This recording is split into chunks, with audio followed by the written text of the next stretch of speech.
Olá, bem-vindo novamente ao podcast Diálogo da Educação, o podcast do Sindiups. É um prazer tê-los aqui e hoje o nosso tema é muito importante. A gente vai tratar de previdência e também de aposentadoria dos servidores do município de Serra, mais especificamente da categoria dos trabalhadores da educação.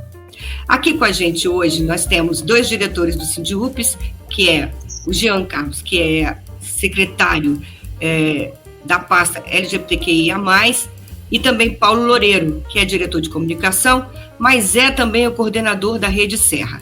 Como convidados, a gente tem dois especialistas aqui.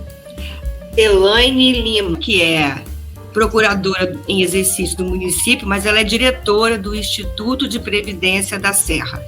E também o professor Otônio Guimarães, que é um convidado especialista em previdência. O Sindiups fez uma série de perguntas aos servidores, aos trabalhadores da educação, e nesses questionários vieram muitas dúvidas e a gente pretende responder hoje aqui. Eu quero cumprimentar aqui todos vocês, eu gostaria que vocês dessem um alô para os nossos internautas, então eu vou começar com o professor. Professor, seja bem-vindo. Então, obrigado. Isso é uma boa-vinda a quem assistiu ao podcast Independente da Hora, né?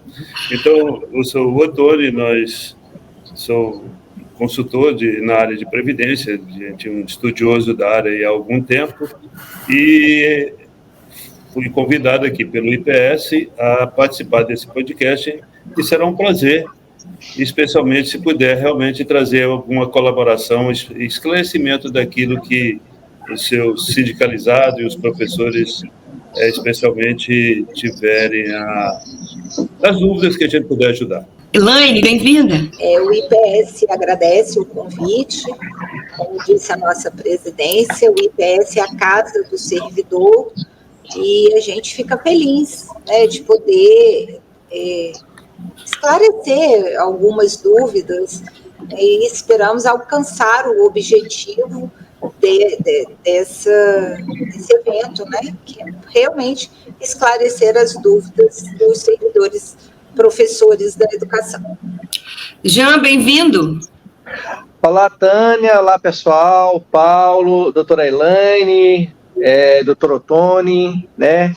Tânia, quero parabenizar aqui ao IPS, agradecer, né, da nossa diretora-geral do IPS, a Cristiane Vieira. Ela tem sido uma pessoa fantástica na condução do Instituto, né? Cumprimentar aqui também os profissionais da EMEF, Paulo Freire, em Vista da Serra, né? Eu estive lá recentemente. A Serra, Tânia, é a maior rede municipal do Espírito Santo e tem muitas dúvidas, né, que a maior parte dessas questões sejam elucidadas aqui. Um bom podcast para a gente. Então, olha só, Paulo Loureiro, seja bem-vindo e eu quero que você comece esse podcast, Paulo. Bom, nós estamos aqui hoje, colegas, para cumprir uma decisão de assembleia, Tânia, né, colegas? E também do CRT, do Conselho de Representantes, que indicou que era importante fazer um diálogo com o Instituto de Previdência para sanar uma série de dúvidas sobre a Previdência, sobre o que mudou com a reforma de Bolsonaro.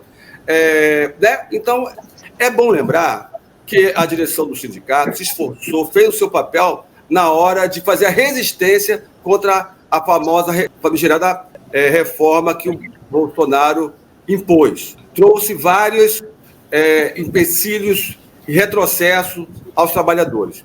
Mas não conseguimos a resistência, não conseguimos êxito e a reforma foi aprovada e está aí. Então, é isso, iremos tratar um pouco disso também. Queria agradecer também aqui, claramente, a presidente do IPS, a doutora Cristina, por esse momento aqui, que ela foi importante em poder colocar os profissionais a estarem sanando as nossas dúvidas. Vamos iniciar, então. Vamos ao que interessa. Temos uma série de perguntas aqui, vamos alternar eu e o diretor Jean nessas perguntas aos nossos entrevistados. Muito bem-vindos. Vamos lá, então. A primeira pergunta, eu acho que ela é diretamente para o professor Otônio. Essa reforma implementada, aprovada no governo Bolsonaro, ela já se alastrou, né, já foi aprovada no Estado, do Espírito Santo, em vários municípios, mas na Serra ela não aconteceu ainda. Essa reforma, ela tem que ter, o governo municipal obrigatoriamente tem que fazê-la passar aqui na Câmara Municipal, ou é uma decisão política administrativa do governo? Ok, Paulo. Bom, é o seguinte, diferentemente de todas as outras reformas que houveram anteriormente, essa reforma no governo anterior, que veio por meio da Emenda Constitucional 103, ela não foi assim, abrangente, ou seja, ela não implicou diretamente, já de imediato, a todos os entes federativos. Ela foi bem específica para o servidor público federal. E, logicamente, ela tem algumas, vamos dizer assim, ela passou a ser como orientação geral para os demais buscarem implementar, a ideia, pelo menos, o que ficou foi essa, implementarem as mesmas regras para cada estado e cada município. Porque, independente da questão política ou daquilo que, vamos dizer assim, atinge diretamente o servidor, né, que frustrando diversas expectativas. Eu, por exemplo, fui servidor público a vida inteira, me aposentei como servidor público, e as expectativas vão surgindo na medida que você vai desenvolvendo suas atividades. Enfim, então ela passou a ser orientativa. E o que ficou obrigatório de cumprimento foi a implementação imediata o aumento das alíquotas de contribuição, que era comumente 11%, ficou obrigatório que todos adequassem para 14%, no mínimo, né? Por que isso? Porque a União ela tem a prerrogativa de fiscalizar e de exigir o cumprimento de determinadas regras constitucionais pelos regimes próprios. E nessa exigência, então, ela passou, isso ficou impositivo. As demais regras de cálculo, concessão de benefício, idade, enfim, elas ficaram na competência de cada estado ou município fazer essas implementações. E, logicamente, aí passa por diversos aspectos, especialmente os aspectos políticos, tá? É lógico que fazer a implementação de uma reforma politicamente não é simples assim. Então, por isso mesmo que grande quantidade de municípios, especialmente até estados mesmo, ainda não fizeram maiores reformas. O que todos vocês, enquanto servidores, nós servidores temos que estar atentos, é porque está em tramitação no Congresso Nacional a proposta de emenda constitucional 66. Tá? E ela já foi votada, inclusive, na Câmara, está agora em tramitação no Senado, e pelo que está até agora posto e o que já foi aprovado, ela está propondo a volta da situação anterior e a imposição da emenda 103 para todo mundo. Então, se essa PEC virar uma emenda constitucional nos termos que ela está propondo, vai acontecer de a emenda 103 passar também a valer para todo mundo. Tá? E aí, o que ela está ainda trazendo a possibilidade? Para aqueles que já fizeram alguma adequação e que elas não tenham sido assim, muito distante do que foi a emenda 103, que prevalece as alterações que cada um já fez. Mas, no caso do município da Serra, que até então não fez nenhuma alteração substancial. Se isso realmente ela virar emenda constitucional, ela vai passar também a ser impositiva aqui. Então, vocês, enquanto movimento sindical, enquanto sindicato, enfim, eu acho interessante ficar atento a isso, porque pode ser um motivo de acelerar um processo de uma reforma aqui no município da Serra, para todos os servidores, não apenas para professores, né? Mas que não seja tão agressiva ou na mesma profundidade que foi a emenda 103 para o servidor público federal. Obrigado, doutor Antônio. Uma outra pergunta que temos aqui na sequência sobre regras de aposentadoria. Como iniciar o processo de aposentadoria? Quanto tempo de trabalho e até quantos anos? O processo de aposentadoria, o servidor vem até o IPS e vai fazer o requerimento, vai abrir um processo administrativo e tem um rol de documentos obrigatórios. Esse rol de documentos obrigatórios, ele pode acessar o site do IPS, está lá, formulários, e aí ele vai baixar o requerimento, e lá está discriminado quais são os documentos que ele precisa trazer no momento do requerimento. Para a categoria de professores, é bom a gente enfatizar que o professor que já trabalhou em outra escola, fora daqui da Serra, é importante que eles já providenciem a declaração de comprovação de função de magistério, porque algumas escolas ou alguns estados demoram, e os professores, eles não foram orientados lá há 20 anos atrás, quando eles trabalharam numa determinada escola, a sair de lá e trazer a sua declaração de função de magistério. Então, não basta, por exemplo, trazer a CTC do INSS dizendo que ele foi professor, ainda que seja na iniciativa privada ou em outro órgão público, se não tiver uma declaração da escola de que ele estava exercendo função de magistério, ele vai ter dificuldade para comprovação do tempo, que é 25 anos de atividade de função de magistério. E aí tem que ficar claro na cabeça do professor que vem requerer o benefício, que ele precisa de trazer essas declarações, porque se ele não trouxer, a gente não vai poder conceder na regra do professor, que tem 5 anos menos na idade e 5 anos menos no tempo de contribuição. Então, regra geral hoje para professor no município da Serra, a mulher é 55 anos e 25 anos de comprovação de atividade de magistério. O homem é 55 com a comprovação de 30 anos de magistério. Mas o professor também pode ligar para a autarquia, agendar o seu atendimento para vir requerer a aposentadoria e, nesse momento, se ele tiver alguma dúvida, será orientado. Mas a regra, assim, não tem, a pergunta, eu estava dizendo assim, quanto tempo de trabalho e quantos anos? Cada caso é um caso, mas a regra geral para aposentadoria de professor, se homem é 55 anos e 30 anos de contribuição, se mulher, 50 anos e 25 anos de contribuição. A regra geral é essa. Mas aí cada caso vai ser estudado, porque tem regras de transição para quem entrou no serviço público antes de 1998. Então, aí se o servidor, se a servidora preencher o requisito da emenda 47 do artigo 3º, aí ela vai poder fazer uma redução, porque para cada ano a mais de tempo de contribuição, ela teria um ano a menos na idade. Então, se ela tiver 26 anos de magistério, ela vai poder aposentar com 49. Então, é a regra que a gente popularmente conhecida como um para lá, um para cá. Mas, para que a pessoa tenha essa regra, ela precisa ter entrado antes da reforma da emenda 20 e ela tem que ter o tempo mínimo. Não é porque a pessoa está com a idade de 52 que vai diminuir 2 anos no tempo de contribuição. Ela tem que atingir o requisito mínimo de idade e tempo de contribuição. Muito bem. Tânia, meu som está desligado? Está me ouvindo? Está ouvindo, Paulo. Beleza. A próxima pergunta, a Elaine já respondeu aqui, né, que é a idade mínima para se aposentar e tempo mínimo com direitos garantidos. Ela já respondeu, então eu vou seguir aqui.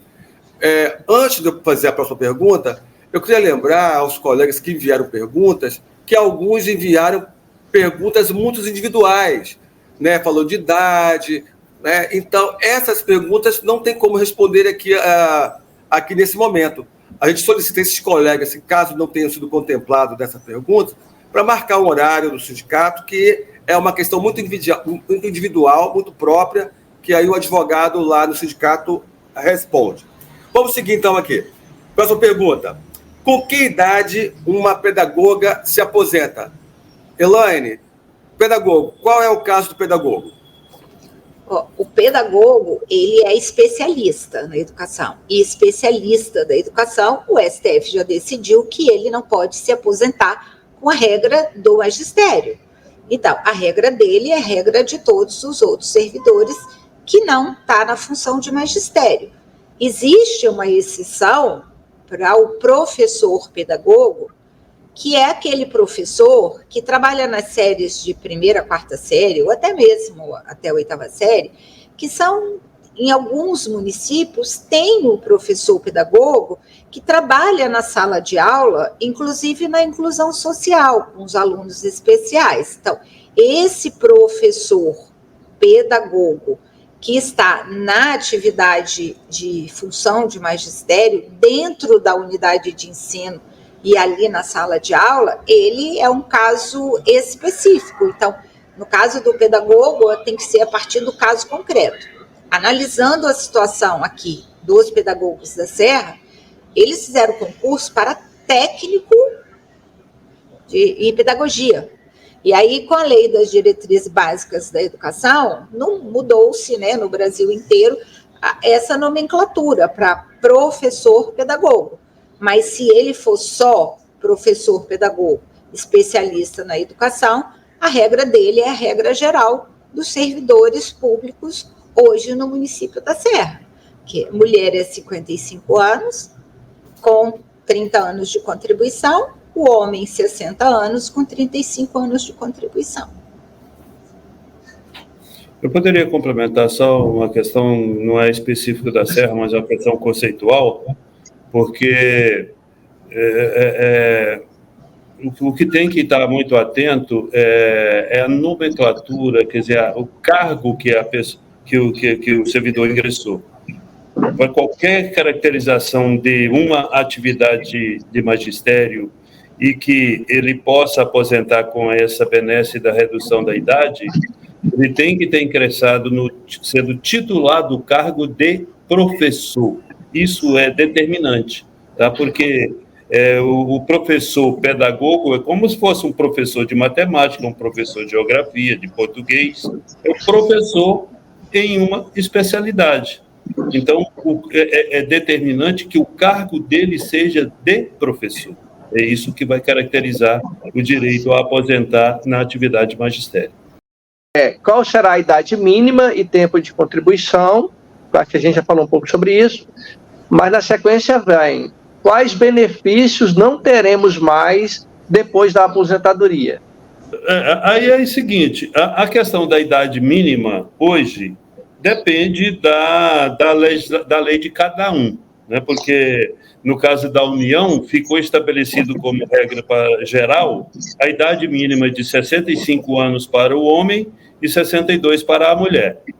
E, como a gente falou lá no início, a emenda 103, ela deixou a cargo de cada estado ou município fazer as adequações.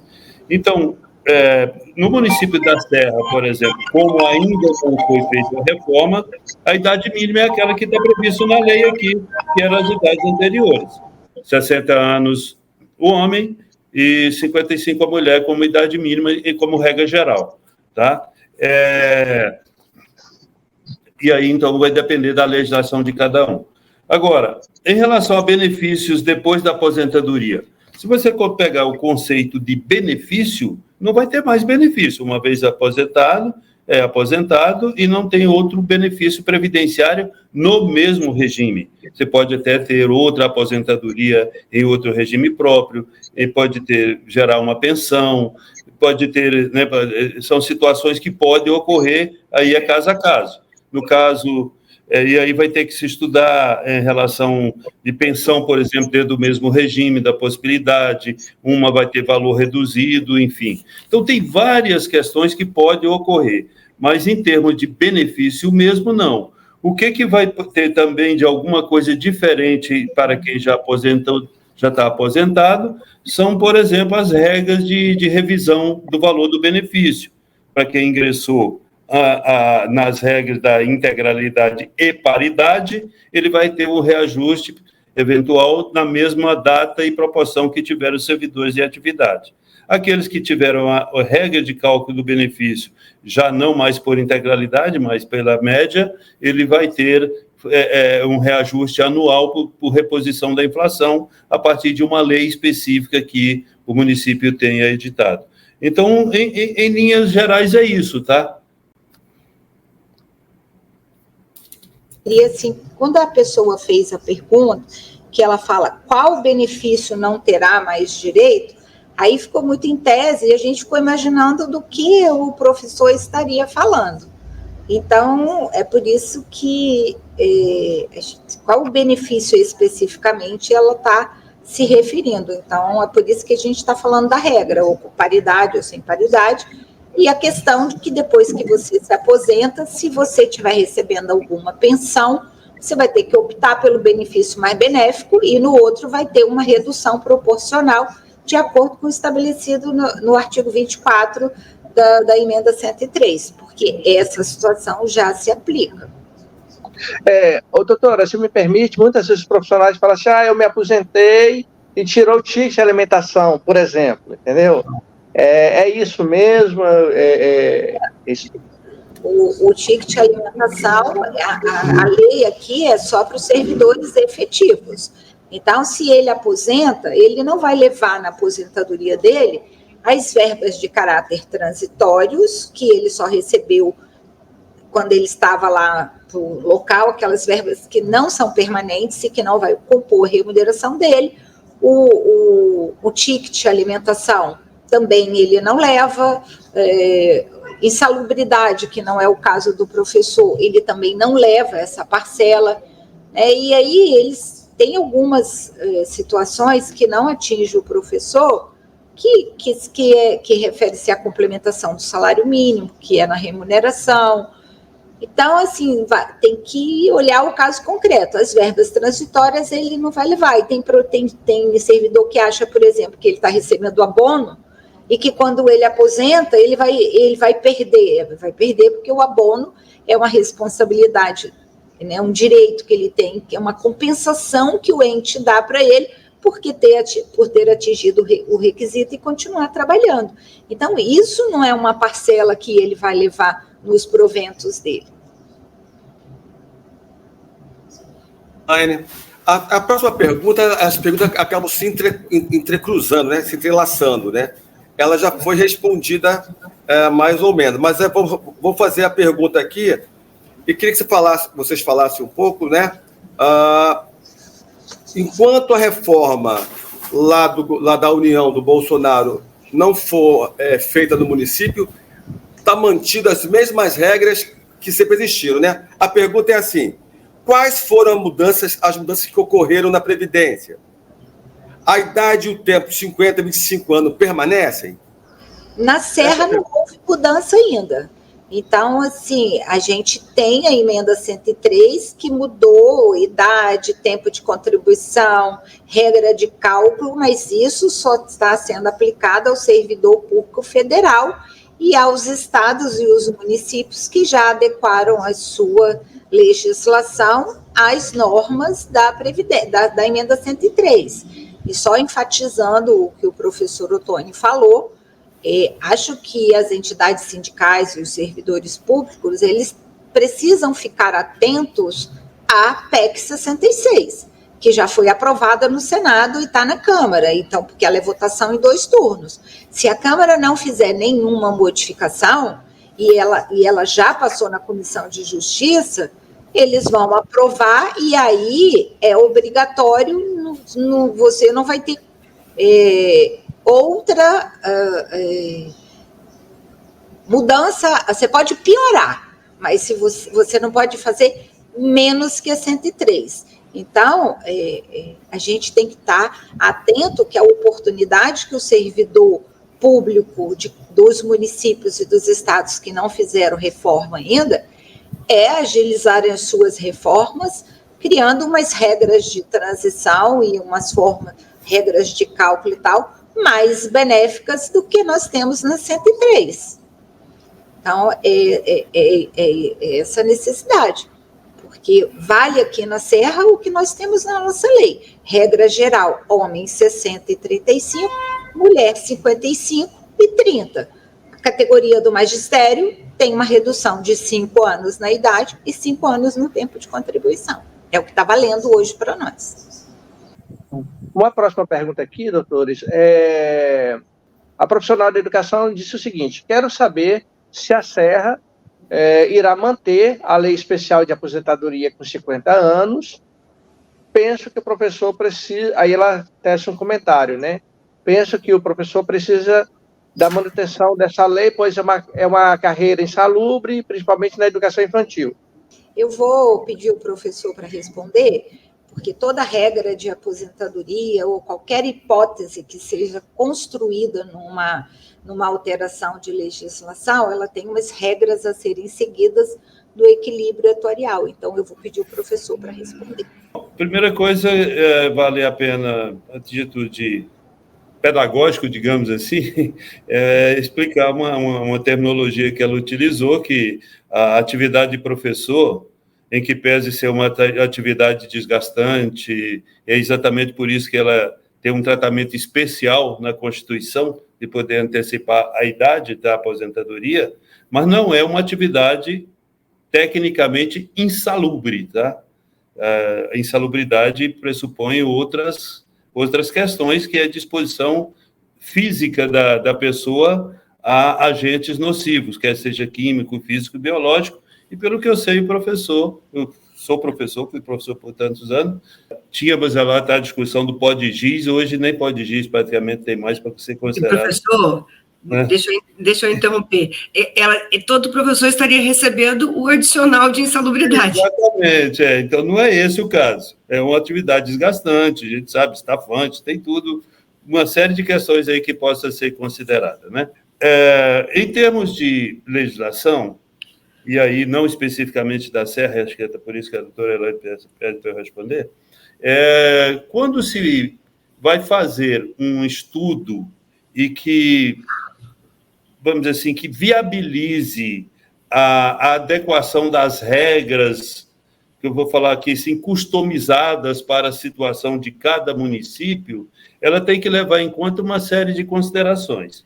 Primeiro, aquilo que for de direito constitucional logicamente, não vai poder ser modificado. No caso do professor, a regra constitucional é que, à medida que estabelece uma idade mínima para a aposentadoria do servidor, que a do professor ela tem que ser 5 anos mais reduzido, né?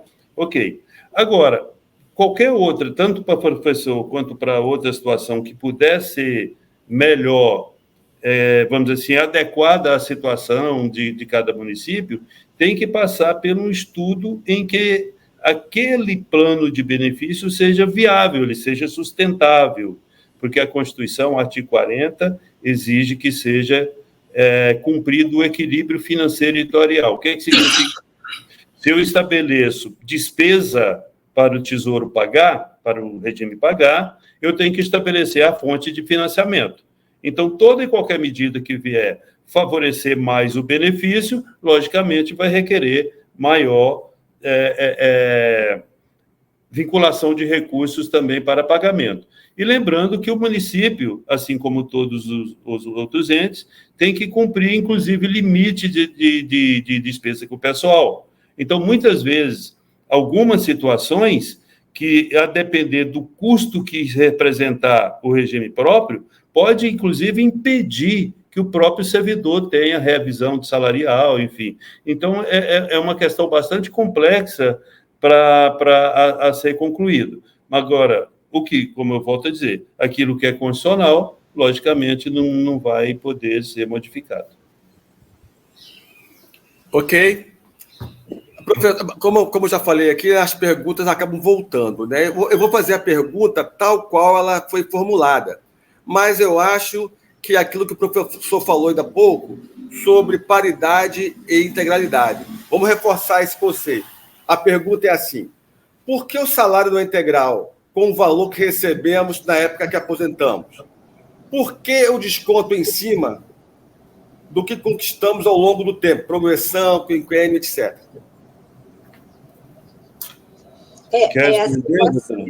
Eu vou responder e o professor complementa.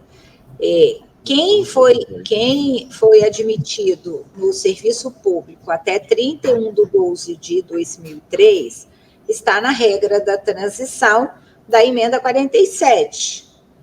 Ou seja, essa pessoa não perdeu o direito à integralidade e paridade se ela cumprir os requisitos da aposentadoria voluntária. Então, ela tem uma regra ali para cumprir. Então, esses servidores, quando se aposentam, eles se aposentam com a última remuneração. Já os servidores que foram admitidos a partir de 1º de 1 de 2004, o cálculo da aposentadoria deles segue a regra da emenda 41, que é a emenda 41 de 2003, ela estabeleceu que, para esses servidores, o cálculo dos proventos será 80% da média aritmética do salário-contribuição de 94 até a data da aposentadoria. Então, isso é constitucional, é a média.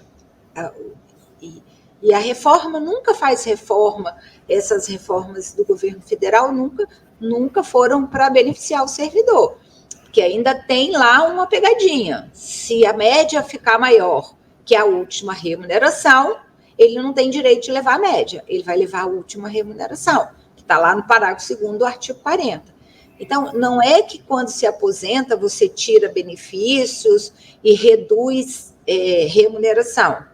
Você cumpre a regra. Quem entrou até 31/12/2003 e que cumpriu o requisito da aposentadoria voluntária por idade e tempo de contribuição, se aposenta com a última remuneração. Quem entrou após essa data, o cálculo vai ser pela média das contribuições vertidas de 94 até a data da aposentadoria. É importante, nesse aspecto, entender alguns conceitos fundamentais para que às vezes... E aí, eu faço um comentário, inclusive, para o próprio sindicato, que não é crítica, mas que, às vezes, na hora das negociações salariais, aceita determinadas rubricas, digamos assim, e não atenta para o conceito dela. Quando a doutora Elaine fala remuneração do cargo para fins do valor, do cálculo do valor do benefício, é remuneração do cargo efetivo. E aí nós temos que entender o que é remuneração do cargo efetivo. São todas aquelas parcelas que compõem a remuneração do servidor que não tenha caráter temporário, ou seja permanente. E, às vezes, se aceita nas negociações um abono, uma gratificação específica, enfim, que não compõe a remuneração do cargo. E ele recebe isso enquanto atividade. Se ele vai calcular o benefício dele por integralidade, esse valor não vai entrar no valor do benefício dele. A exemplo, o auxílio alimentação, auxílio transporte, auxílio insalubridade, enfim, essas rubricas, né, não fazem. Porém, aquele servidor que, como ela falou, que ingressou depois de 2003, que vai calcular o benefício dele pela média, mesmo que respeitado o teto da remuneração do cargo, é importante que a lei do município tenha lá a possibilidade do servidor fazer a opção por contribuir sobre essas parcelas temporárias. Por quê? Porque ele melhora a média dele. E como a Previdência é um sistema de caráter contributivo, ele só pode levar para a aposentadoria aquilo que efetivamente foi base de contribuição. Então, às vezes, por exemplo, um determinado gratificação ou abono, enfim, que tá, não estou falando do abono de permanência, tá? É outra coisa. Uma determinada rubrica que, às vezes, até na própria negociação, sei lá, a gente não quer que isso aqui seja base de contribuição. Isso, na verdade, para aqueles servidores que vão aposentar pela média, acaba prejudicando depois, no momento da aposentadoria. E é muito importante isso, inclusive, o próprio servidor fiscalizar se efetivamente ele está contribuindo sobre aquela parcela que ele fez a opção para calcular o benefício dele pela média. E, principalmente, depois da emenda 103, se ela vier a ser impositiva para todos, a média do cálculo deixa de ser 80% das melhores contribuições, passa a ser a integralidade, ou seja, 100%, integral que eu digo, 100% de todo o período contributivo desde julho de 94 para cá. Então, se a pessoa trabalhou lá no início da carreira, que geralmente, né, tinha uma remuneração menor, vai influenciar agora no valor da média dela. Então, qualquer rubrica que tiver, mesmo que seja temporária, é muito importante ela ser base contributiva, porque vai melhorar a média do servidor. E um detalhe importante, tá? Que a reforma 103 trouxe e nós não tratamos aqui. Por exemplo, a obrigatoriedade da previdência complementar.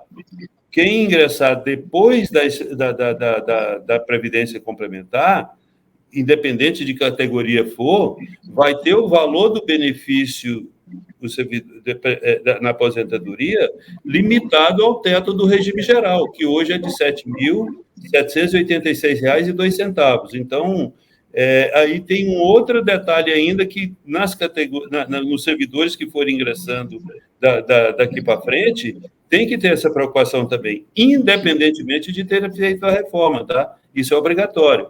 Então, é uma questão que eu sugiro muito que os sindicatos estejam muito atentos a essas questões salariais, porque pode ter uma implicação significativa na hora da aposentadoria. Há limites de percentual para a progressão funcional ao se aposentar, ou todos os percentuais conquistados serão incorporados ao salário?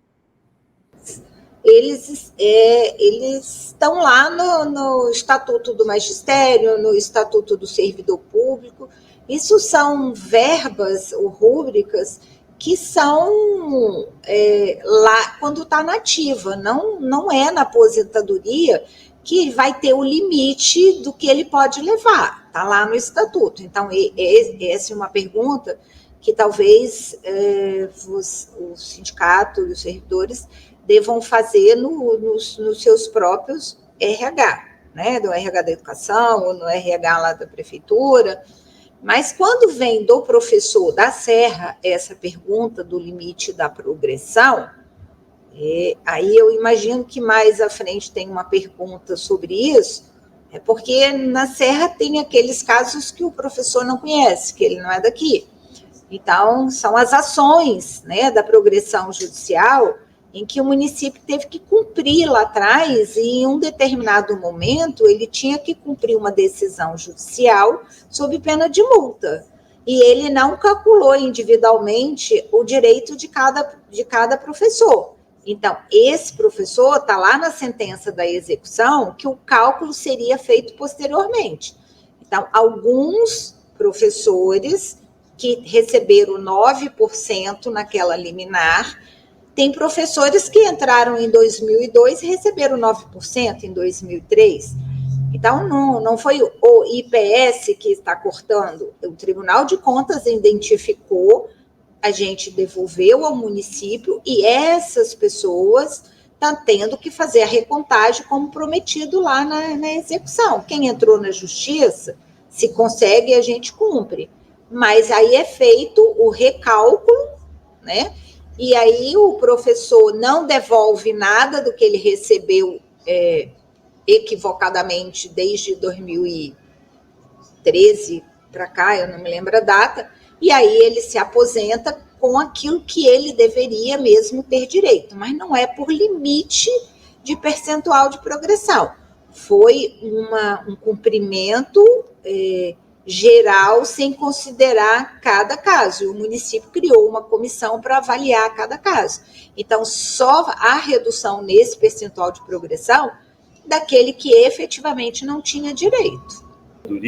Ela é a indenização de um seguro, da Previdência, um seguro social. Então, ele está indenizando o sinistro, que no caso é a aposentadoria, que é o valor da renda que o indivíduo tem. Nas regras da Previdência, há situações em que o aposentado ainda tem a possibilidade de progressão de proventos, que são aqueles que aposentaram com regra de paridade. Fora esses, não tem mais reposição, não tem mais recomposição de estrutura de remuneração, ou de provento, como se chama, tá? E aí, essas situações especiais, como a doutora Elaine põe, tem que ser analisada em caso a caso, porque depende da situação, depende do que foi pedido, depende do que o judiciário decidiu. Na minha categoria, por exemplo, nós temos trocentas ações na justiça, e às vezes elas são divididas em blocos. Às vezes, em uma decisão de uma situação de um jeito, vem outra da mesma situação de outro jeito. Então, é um negócio muito, muito específico. Então, nessas situações específicas, a sugestão é que o interessado procure, como foi colocado ali pela doutora Elaine, à disposição do IPS, por exemplo, se já é aposentado, para entender a situação dele. Acontece muito, por exemplo, no caso das carreiras de auditores, que tem remuneração variável pela média de produtividade. Então, tem várias situações que implicam nessa percepção do aposentado de que ele sofreu uma redução, vamos dizer assim, se não ilegal, pelo menos injusta, né? Então, esse tipo de coisa não é uma coisa geral, ela geralmente é particular. Respondendo ao professor, que ele ainda agora falou sobre a questão que o sindicato não deve lutar por abonos, professor Ottoni, nós do Sindicato nunca buscamos o abono, nós sempre buscamos garantir o índice na carreira, porque entendemos que isso é fundamental para a nossa aposentadoria, porque o abono é uma coisa que vai-se, né? E na carreira, mesmo que seja mínimo valor, a gente garante uma aposentadoria melhor, né? Modos de vida melhores. Vamos lá. Aí vem duas perguntas que são aquelas particulares da idade, né, que eu estou com tal idade, então a gente não vai fazer essas perguntas, tá? Vamos passar para a seguinte pergunta. Olha lá. Depois que sai a aposentadoria, o tempo que sobra pode ser usado para juntar em outra aposentadoria? Se o tempo de efetivo exercício no município da Serra nunca vai sobrar para levar para instituto nenhum. Existe a possibilidade daqueles que averbaram o seu tempo de contribuição anterior à Serra, e de que ele não foi necessário ou não será necessário para o preenchimento do requisito, que ela poderia levar esse tempo para um outro vínculo, né? Mas ele tem que ser o tempo anterior à Serra. No caso da Serra, a gente tem muitos casos em que foi de contrato e que foram averbados na própria Serra e que serviram de requisito para receber abono de permanência, para ter o ATS maior, um quinquênio, um triênio ou uma assiduidade. Então, o tempo, ainda que averbado, se serviu para o servidor obter alguma vantagem pecuniária, esse tempo também não pode ser levado. Então, de novo, cada caso é um caso, tem que avaliar. O ideal é que o servidor faça o seu planejamento previdenciário e que ele verifique do tempo que ele tem no regime geral ou em outro regime anterior à Serra, somada ao tempo da Serra, se ele precisa realmente desse tempo, porque se ele não precisa, é melhor nem trazer. Agora, se ele averbou esse tempo aqui no passado com o objetivo de preencher o requisito ou para obter um percentual de vantagem pessoal, ele não vai poder desaverbar mais, porque ele gerou uma vantagem pecuniária para esse servidor. Porque professor é uma daquelas atividades que, inclusive, ele pode acumular, né? Mais de um vínculo. É muito comum você ter um professor, digamos, no município da Serra, e ele é professor em Vitória, professor em Vila Velha. Então, para cada... Ele pode aposentar nos dois. Até dentro do próprio município da Serra, ele pode ter duas aposentadorias como professor, que são cargos acumuláveis. Ele dá 20 horas, 2 cargos de 20 horas. Então, quando ele vai fazer a averbação desse tempo que ele trouxe de outro lugar, é muito importante, é isso que a doutora Elaine falou, ele tem um planejamento da sua vida futura de aposentado para ele ver onde que ele vai gastar, digamos assim, utilizar aquele tempo que ele tem de uso.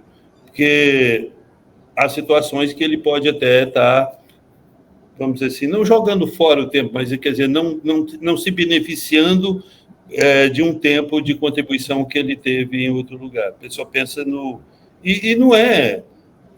isso é comum, nós pensarmos só no momento, não ter uma visão futura do que vem acontecer. E quando chega lá no futuro que acontece a situação, aí não tem mais como voltar, e às vezes o servidor fica frustrado e se sentindo injustiçado de uma situação que, infelizmente, não tem mais volta. Não conseguindo trabalhar até completar os 25 anos de serviço, por causa da idade, como se dará o processo de aposentadoria? A aposentadoria será por idade, proporcional ao tempo de contribuição. E se ele não consegue cumprir os 25 anos de magistério, ou não tem 30 anos de contribuição, porque às vezes ele não tem 25 anos de magistério, mas tem 30 anos de contribuição, averbando um tempo anterior daqui, que não era nem de magistério. Então, para ele aposentar só com 20 anos, vai ser a aposentadoria que vai ter que respeitar a idade. Ainda na Serra, homem 60, mulher 55. Então, se ele tem 20 anos de contribuição, vai ser proporcional ao tempo. Então, a gente faz uma conta, divide por 30, multiplica por 20, e aí vai achar a proporcionalidade do benefício. E aí vai valer a mesma regra. Se foi antes de 2003 ou depois de 2003, vai depender dessa condição. Mas para aposentar só com 20 anos de contribuição, vai ter que ter a idade mínima, porque aí a aposentadoria vai ser voluntária pela idade. E lembrando que essa é uma regra que ainda é uma das diferenças que tem da legislação da Serra em relação à emenda 103, por exemplo. No caso da emenda 103, não há mais a possibilidade de aposentadoria por idade para o servidor público. Se ele não tem condições de trabalhar, e aí não é mais por uma outra questão de saúde, enfim, ele vai ter uma outra aposentadoria, como tem aqui também, que é a aposentadoria por incapacidade, a antiga aposentadoria por invalidez, né? Mas, por exemplo, na União não tem mais essa possibilidade de aposentar por idade. Vai ter que conjugar idade e tempo de contribuição, ou então por incapacidade. Então, é uma questão que é bem particular da Serra, ainda essa possibilidade de aposentadoria só por idade.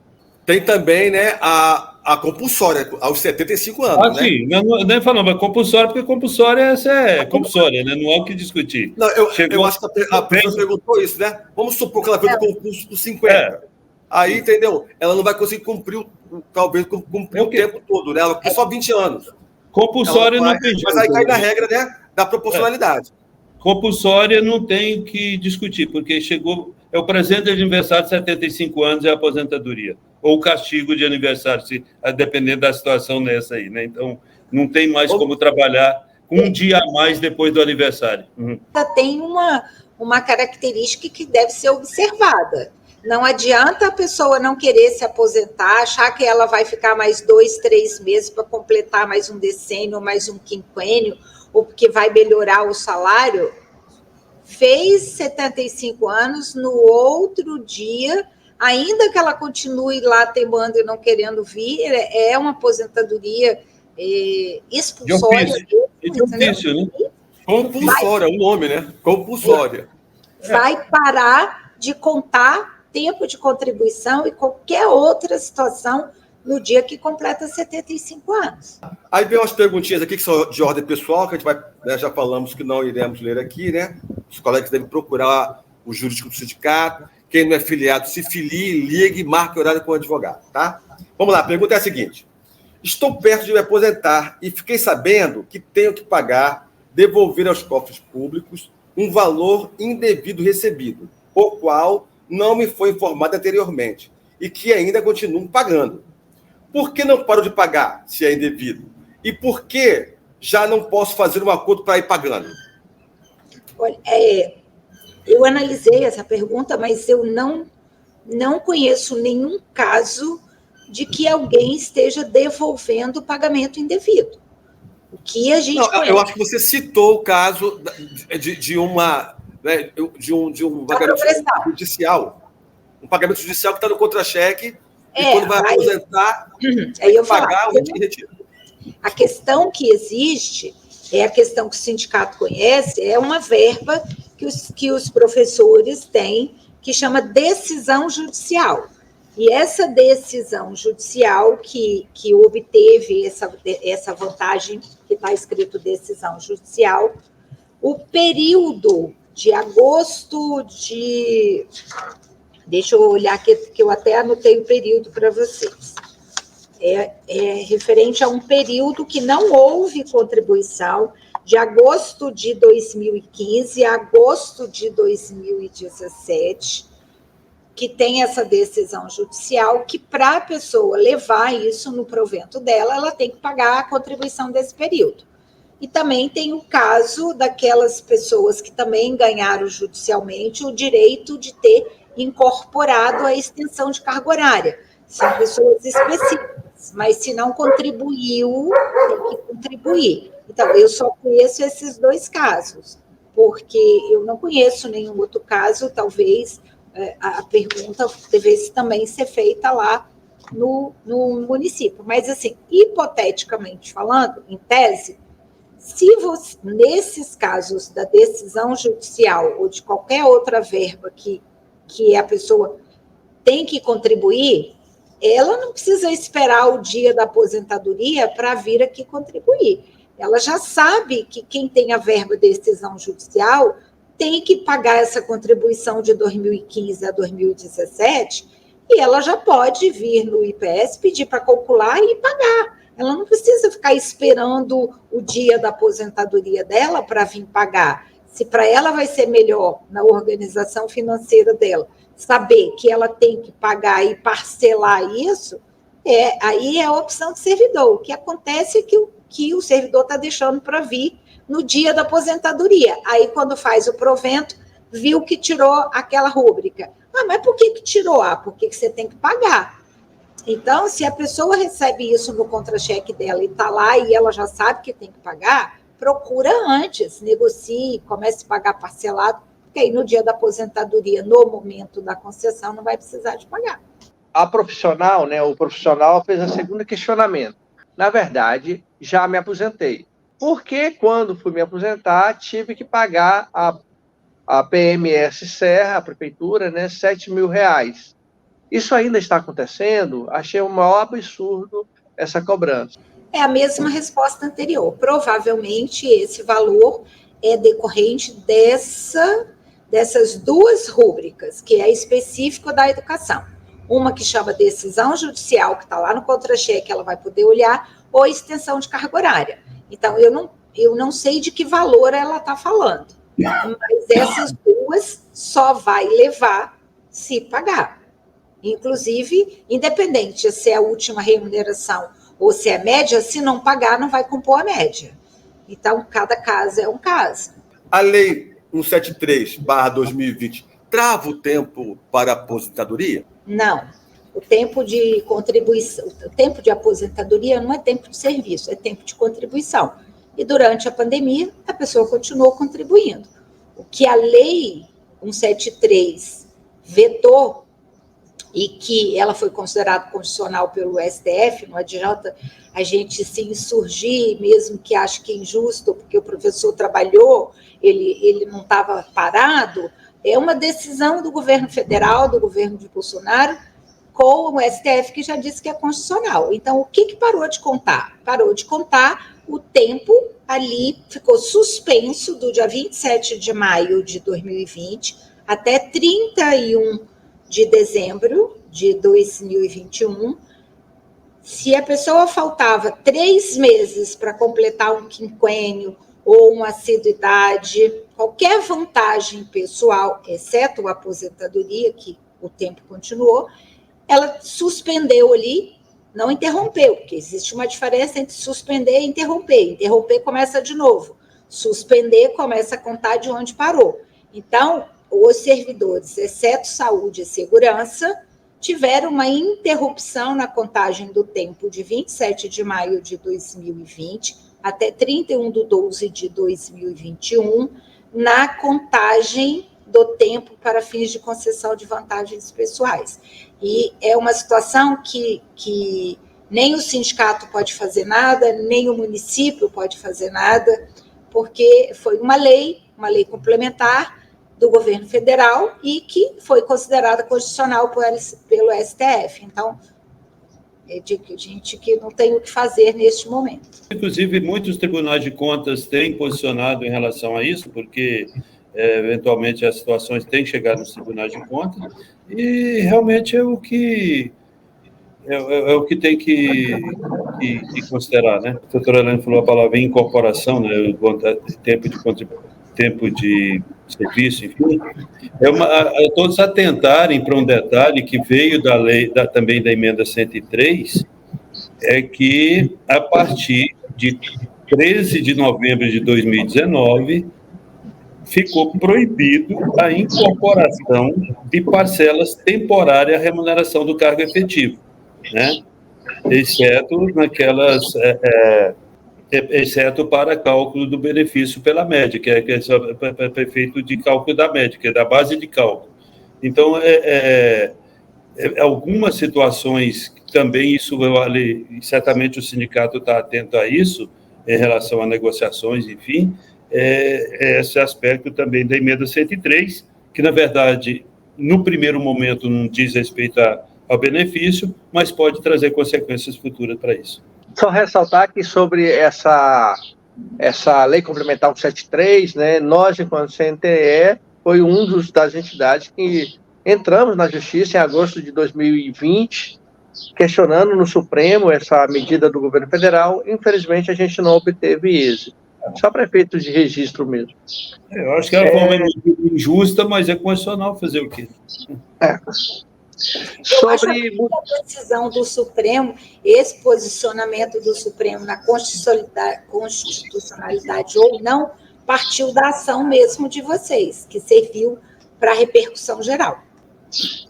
Lamentavelmente, mas servidor que em 2024 já tem 50 anos de idade, 25 anos de contribuição, será enquadrado na nova legislação, caso não solicite a aposentadoria? O que tem que levar em consideração, e isso já é pacífico no próprio Supremo Tribunal Federal, e as próprias reformas que vêm acontecendo, e também está garantido isso na emenda 103, é que todos aqueles direitos que o segurado, o servidor, tenha adquirido até a data de qualquer alteração na lei, não o impõe mais. Por exemplo, cumpriu as regras para uma aposentadoria voluntária de professor, né? E cumpriu tudo lá, os 25 anos de contribuição, digamos, atendeu às regras da lei do município da Serra. Então, hoje eu adquiri todos os direitos. Vamos imaginar que amanhã saiu uma nova lei fazendo toda uma reforma na estrutura legislativa do município da Serra. Essa nova lei, eu não aposentei. Essa nova lei, se eu for aposentar amanhã, ela não se aplica a mim. É o princípio do direito adquirido. Ou seja, a partir do momento que adquiri todos os direitos, e qualquer mudança que tenha havido na legislação posteriormente, não atinge mais. Isso está previsto desde a emenda 20, da emenda 41, da 47, da 103, a questão do direito adquirido está pacificado no nosso judiciário. Bom, então a gente encerra esse podcast, essa primeira parte, porque as nossas dúvidas ainda continuam, muitas dúvidas serão respondidas ainda por esses diretores e também pelos nossos convidados. Então, sindicalize-se, fortaleça o SINDIUPS, e eu agradeço muito a presença do professor Tony, que é um consultor em Previdência, e também a advogada, doutora Elaine, e diretora do IPS, sobre esses esclarecimentos. Metade das nossas dúvidas foram respondidas, mas ainda teremos a segunda parte desse podcast. Então, até o nosso próximo episódio.